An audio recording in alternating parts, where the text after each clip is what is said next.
Σήμερα τον φίλο τηλεθεατή Παύλο Σιδηρόπουλο από το Πέραμα. Καλησπέρα Λαύρο. Σε ευχαριστούμε πάνω απ' όλα για την έγκυρη ενημέρωση που μας κάνεις, ειλικρινά. Χαίρομαι πάρα πολύ γι' αυτό. Λέγομαι Παύλος Σιδηρόπουλος και είμαι από το Πέραμα, από τον Πειραιά, κοντά. Ήθελα να πω για αυτόν τον Γεωργιάδη, αυτόν τον πουλημένο, τον Γιουσουφάκη αυτό.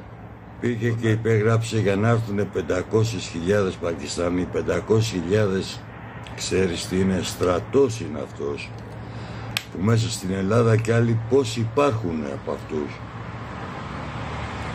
Πήγε και έκανε σύμβαση με τον εχθρό της Ελλάδος. Γιατί αυτή είναι το δεκανίκι των Τούρκων. Γιατί δεν πήγε στην Ινδία που είναι φιλική χώρα. Βλέπετε ότι την Ελλάδα τον έχουν προδώσει. Είναι προδομένοι, είναι δοσμένοι. Απλά το παίζουνε τρελίτσα τώρα και ρίχνουνε διάφορους ενδιάμεσα στα κανάλια να το γλυκάνουνε κάπως. Πού θα προλάβεις να κινηθείς με 500.000 εδώ μέσα? Και εσύ είναι αυτοί που είναι δυνατόν? Τι να πω. Ο άλλος ο Γεραπετρίτης δεν τράπηκε λίγο που σκύβει στον Τούρκο και πίσω του Λεβεντιά, Καμαρωτός ο Εύζωνας, δεν σεβάστηκε τη στολή αυτή η στολή έχει μείνει και έχει γραφτεί με αίμα.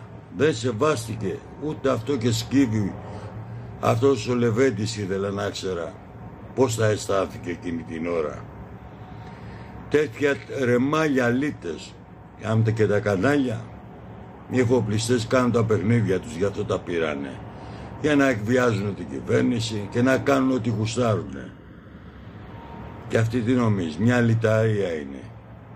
Γιατί δεν τα βγάζουν στη χώρα, να δουν τι γίνεται. Καταστρέφεται η Ελλάδα. Αυτοί θα πάρουν τα καράβια τους, τα λεφτά τους, τις οικογένειές τους και θα πάνε αλλού. Αλίμονο από εμάς. Αλλά που να ξυπνήσει ο κόσμος.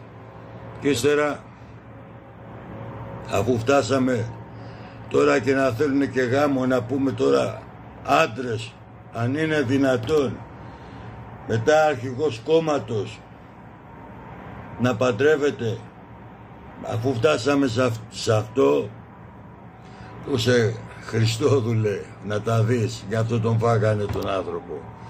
Γιατί δεν θα υπήρχαν αυτά. Τέτοιοι είναι. Στην Ελλάδα είναι το εξής. Ο προδότης είναι ήρωας και ο ήρωας προδότης. Νόμος. Ευχαριστώ τον φίλο τηλεθεατή Παύλο Σιδηρόπουλο από το Πέραμα. Το Viber μας είναι το 697 57 42 44 και 6. Αν θες και εσύ να μοιραστείς μαζί μας αυτά που σκέφτεσαι, αυτά που σε απασχολούν, αυτά